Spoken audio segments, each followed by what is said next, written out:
Чорны дым з трубу наваполацкага паліміру. Беларускія тавары будуць актыўней прасоўвацца на маркетплейсах, а музеі краіны запрашаюць наведаць іх гэтую ночу. Пра гэта і не толькі апавядзём у кароткім выданні навіну суботы 16 траўня. Вітаю!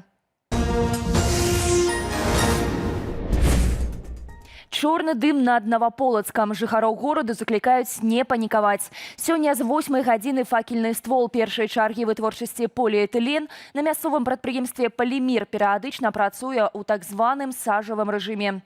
Прычынай сталіся пускавыя аперацыі пасля аварыйнай сітуацыі на прадпрыемстве. Паводле афіцыйнай інфармацыі, 14 траўня у цэху нумар 101 праз паломку электрарухавіка спыніўся кампрэсар. Няспраўнасць удалося выправіць. На «Паліміры» падкрэслілі, што густы чорны дым з трубаў цалкам бяспечны для навакольнага асяроддзя і здароўя гараджанаў. Беларускі онлайн-гандаль чакаюць змены, а пакупнікоў больш айчынных тавараў у інфармацыйнай прасторы. Міністэрства антыманапольнага рэгулявання і гандлю заключыла пагадненне з 7 буйнымі інтэрнэт-пляцоўкамі краіны, у тым ліку Еўраоптам, Яндекс.Едой і Азонам. Праўда, бадай галоўны гулец на рынку маркетплейс Wildberries подпісу пад дакументам пакуль не паставіў. Паводле прэс-службы ведомства, новыя правілы забавязаюць падпісантаў забяспечыць празрыстыя ўмовы для прадаўцоў, папулярызаваць беларускія тавары і нацыянальную кухню, а таксама пашыраць сетку пунктаў выдачы ў аддаленых рэгіёнах. Асобнае патрабаванне – кантроль за недапушчэннем продажу гэтак званых экстрэмісцкіх матэрыялаў і тавараў. Прапанову далучыцца да пагаднення марк скіраваў і кампаніі Wildberries.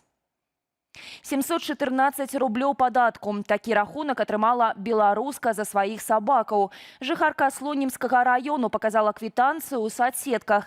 Такую суму ёй налічылі на 51 сабаку. Выданню myfin.by жанчына апавяла, што ўжо шмат гадоў займаецца валанцёрствам і бярэ бяздомных жывёлінаў, пераважна катоў і сабакаў на ператрымку. Цяпер у яе больш за 100 гадаванцаў. Афіцыйна, калі цяга месяца жывёліне не знаходзіць новага гаспадара, яе трэба зарэгістраваць паводле месца жыхарства і плаціць падатак. З пачатку года падатак на сабаку павысілі. Цяпер уладальнікі плоцяць па 14 рублёў, а за асабліва небяспечныя пароды 67. Непад'ёмную суму 714 рублёў валанцёрка плануе збіраць у садсетках. У Менску губазік затрымаў 25-гадовага замежніка, якога падазраюць у стварэнні фінансавай піраміды. Паводле міліцыі ён браў у ахвяраў грошы ў пазыку, абяцаючы выплаты з адсоткамі, аднак абавязкаў не выконваў. Мужчина путем обмана и злоупотребления доверием завладел денежными средствами граждан Беларуси, России и Грузии, проживающих в столице, на общую сумму 750 тысяч долларов. С целью незаконного обогащения и систематического получения прибыли фигурант образовал финансовую пирамиду, якобы для вложения в развитие торговли популярной техникой. Паводле МУЗ пацярпелы прызнаў віну, патлумачыўшы, што трапіў у фінансавую пастку. А грошы выдаваў на раскошны лад жыцця, пластычныя аперацыі для жонкі, адпачынак на дарагіх курортах, жыццё ў люксавых гатэлях і набыццё ювелірных аздобаў ды брэндавых рэчаў. Крымінальную справу распачалі за махлярства, асабліва буйным памеры. Фігуранту пагражае да 12 гадоў зняволення. Белавія аднаўляе палёты ў Дубай. Нацыянальны авіаперавознік вяртае гэты папулярны рэгулярны маршрут ужо з 22 траўня. Самалёты Боинг 737 будуць курсаваць паміж Менскам і Аб'яднанымі Арабскімі Эміратамі 2 разы на тыдзень. Вылеты з беларускай сталіцы ў Дубай запланаваныя о 3 гадзіне 20 хвілінаў уначы, а зваротны рэйс будзе прыбываць у Менск о 18:35. Паветраныя злучэнні на гэтым кірунку былі пастаўленыя на паўзу ў канцы лютага, пасля пачатку ваеннай аперацыі ЗША і Ізраілю супраць Ірану. Навіны, якія сведчаць пра чарговую эскалацыю з беларускай тэрыторыі.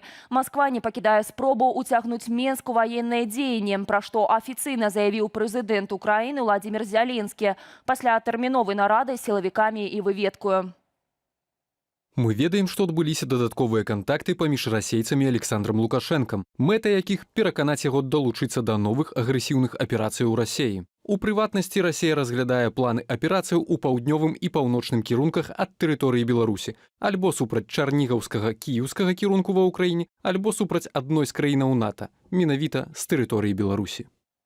Зеленскі напярэдадні выклаў копіі здабытых выведкаю дакументаў, якія сведчаць пра рыхтаванне расейцамі новых ракетна-дронавых удараў па ўкраіне і даручыў сілам абароны Украіны скласці план рэагавання. У той жа дзень раніцаю праўладны тэлеграм-канал Пул Первага паведаміў пра тэлефонную размову паміж Пуцінам і Лукашэнкам. Абмяркоўвалі супрацу ў эканоміцы і галіне абароны, а таксама будучыя супольныя захады ў гэтых кірунках. Ці сапраўды такі сцэнар, калі Расія здзейсніць новыя агрэсіўныя аперацыі з тэрыторыі Беларусі магчымы? Пэўная група палітычных элітаў Украіны свядома ўздымае гэтую тэму, каб адцягнуць увагу ад унутрапалітычных крызісаў. Пра гэта ў эфіры студыі Белсат заявіў палітычны аналітык Ігор Тышкевіч. Таму гэта проста і пераключэнне ўвагі, і з другого боку, калі мы гаворым знешнепалітычна, гэта падвышэнне ставак у кантактах з афіцыйным Менскам, а такія кантакты рана ці позна ўсё ж такі пачнуцца, і адпаведна Кіеў спрабуе у нечым пераняць досвед ці скопіпасціць досвед Варшавы, калі тая перад пачаткам з гэтага этапа, калі ўжо гаворыць пра кансультацыі, яна максімальна падняла стаўкі ўгару. Ужо сёння ўвечары пройдзе фінал Еўрабачання. За прыз юбілейнага 70-га музычнага конкурсу пазмагаюцца 24 краіны. Паводле букмекераў фаварыты сёлетняга Еўрабачання сусветна вядомая скрыпачка Лінда Лампеніус і спявак Пете Паркенен з Фінляндыі. Галоўнымі канкурэнтамі фінаў называюць прадстаўніка Грэцыі Акілас з электрапоп-трэкам Ферта. Таксама ў топе фаварытаў Данія і Аўстралія. Адно з месцаў у першай дзесятцы прагназуюць прадстаўніцы Украіны Вікторыі Корнікавай і гурту Лелека. У сваю чаргу Беларусь адхіленая ад конкурсу з 2021 года, а таму нацыянальнай тэлетрансляцыі не будзе. Аднак паглядзець шоу беларусы могуць на платформе Еўрапейскага вяшчальнага саюзу або на афіцыйным ютуб-канале Еўрабачання а 22-й паводле менскага часу.